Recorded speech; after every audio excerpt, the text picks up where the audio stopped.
Thank you, Chairman of Community.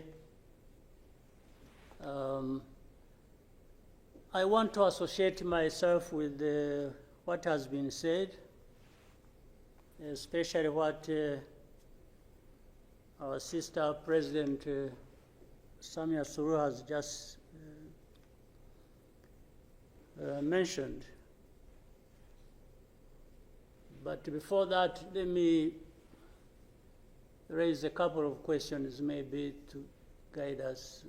I don't know if that is possible. One,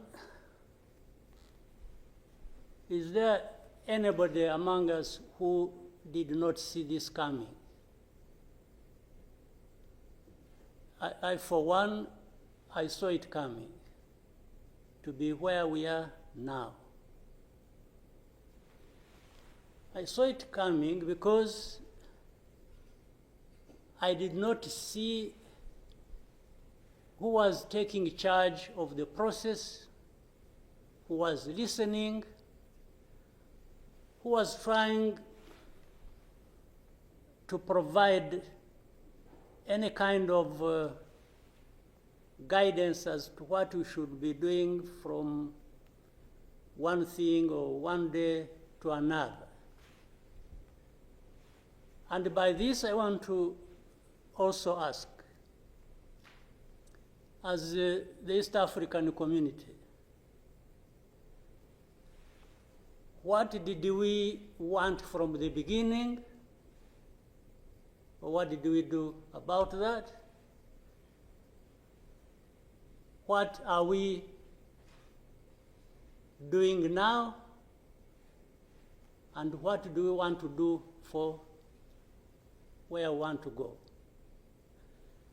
Because exactly like President Samia has mentioned, if it is talking about problems and defining them, and I think we have been very eloquent.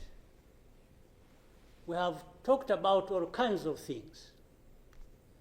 But when do we match what we are saying and what we are doing so that we get to what we want? When do we come to that? I haven't seen it. President, I asked last time in our meeting, the last summit, where is East African community, or does it exist? And exist for what? By the way, even now, the person or the country we are talking about is not represented as we are discussing. And it is supposed to be, the country is supposed to be part of East Africa, but nowhere to be represented. So I'm not sure what bearing what we are discussing has on what happens in the process of finding a solution in this country. I'll move on.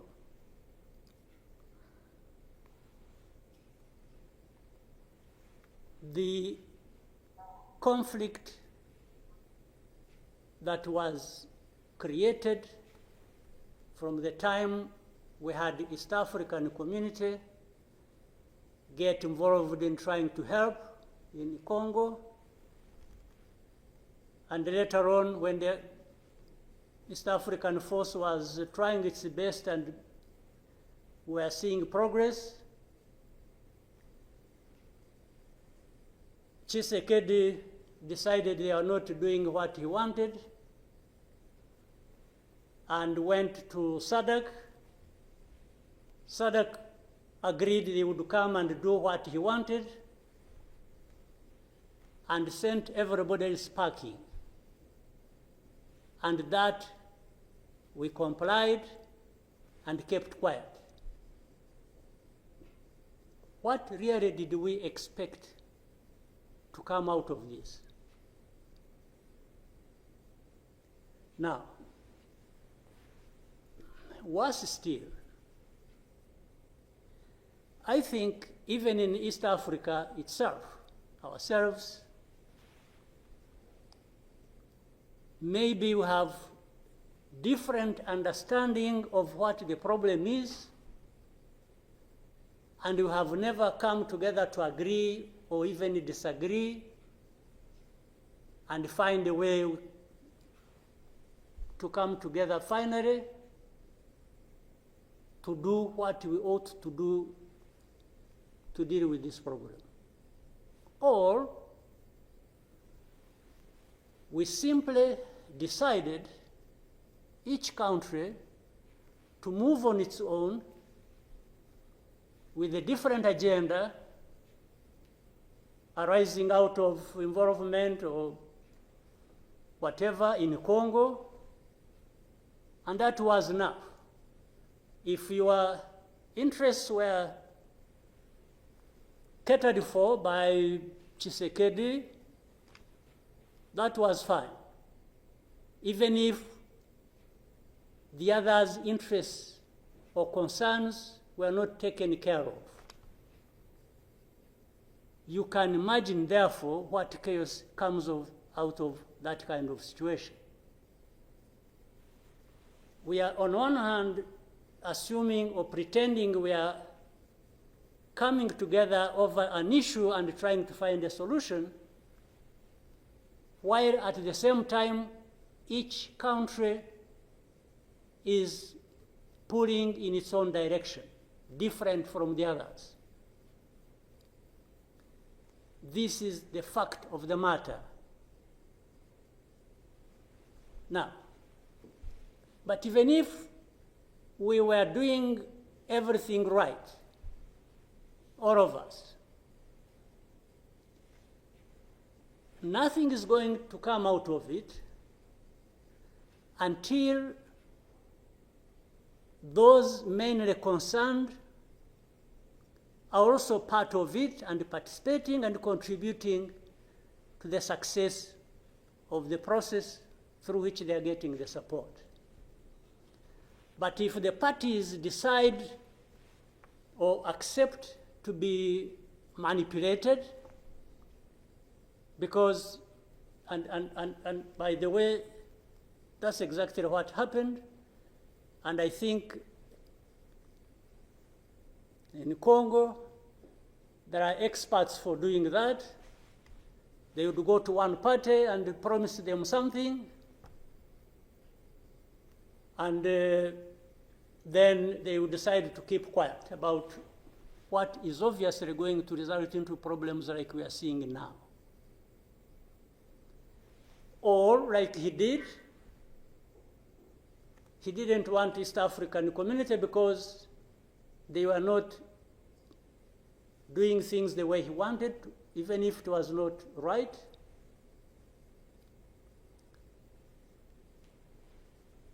He got rid of them and he decided to bring in SADC. SADC was,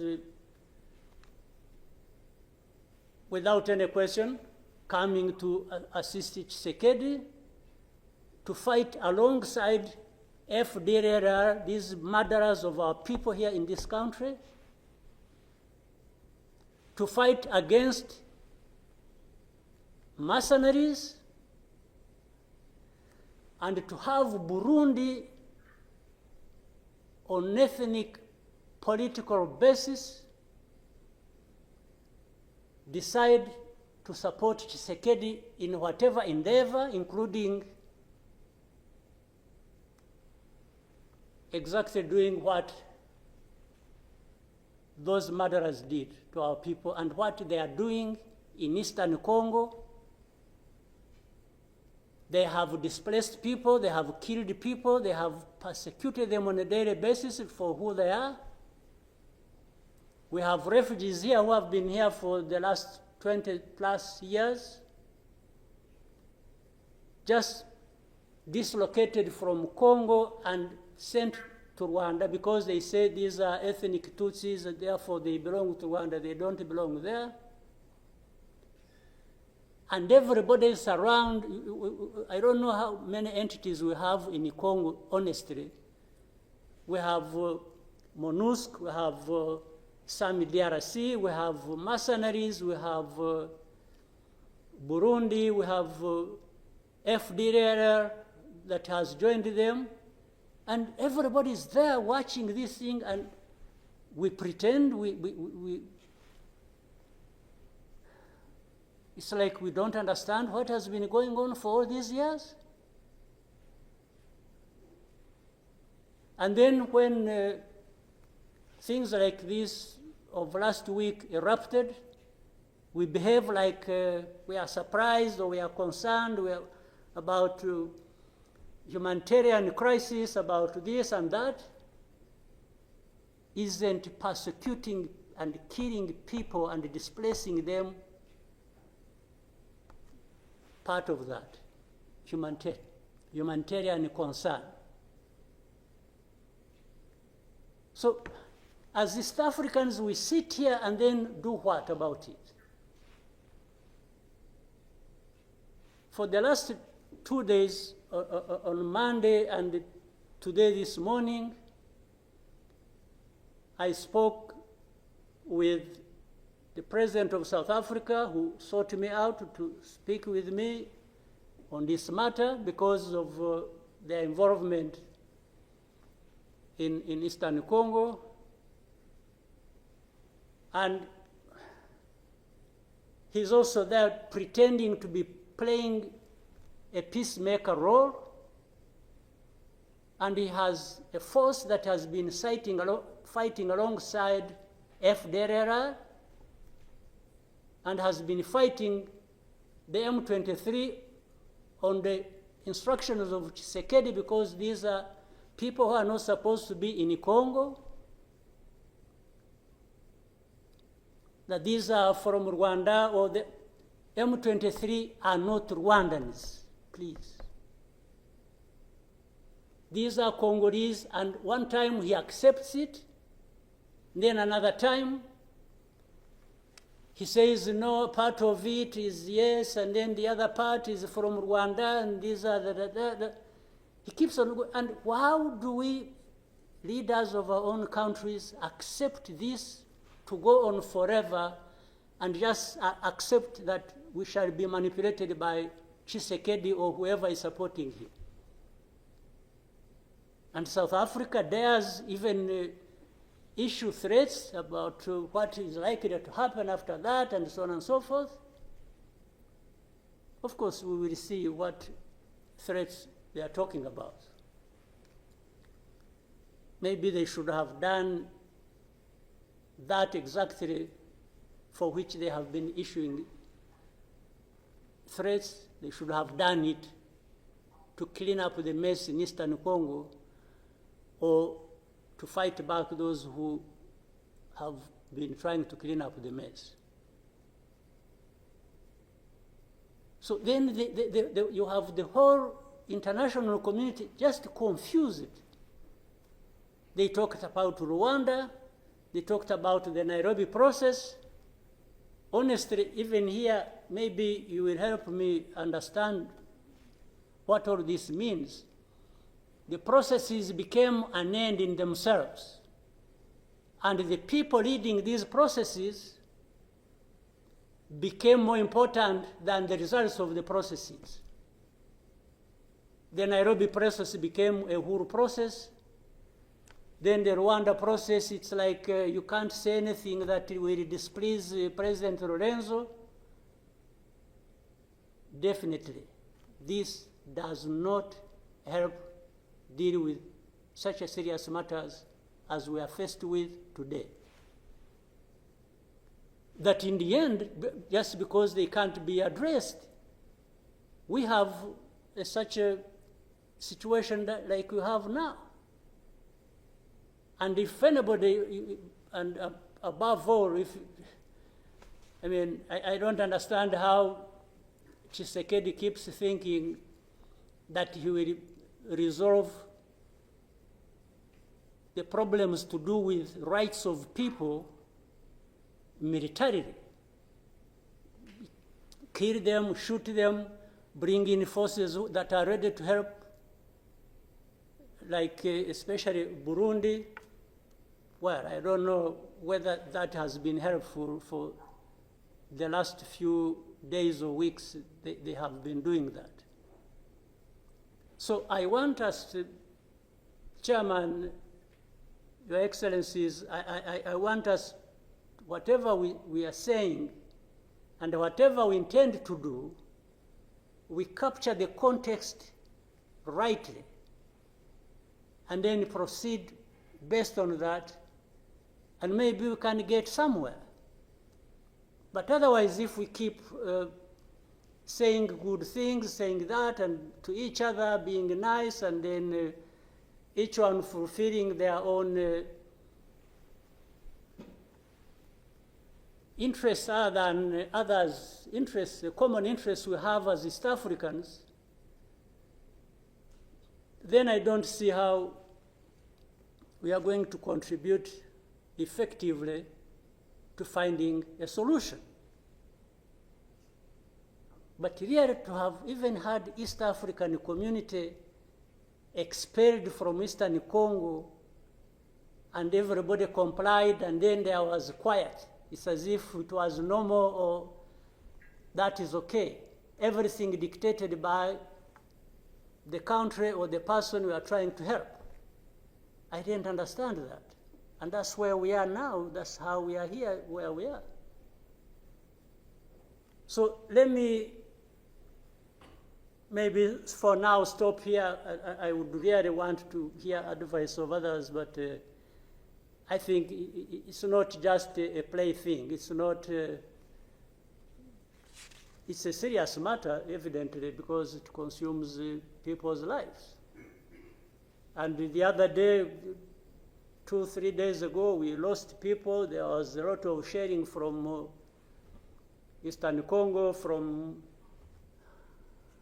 Goma, and killed a dozen people and injured hundreds. We will definitely take care of that. There's no question about it. Thank you, Mr. Chairman.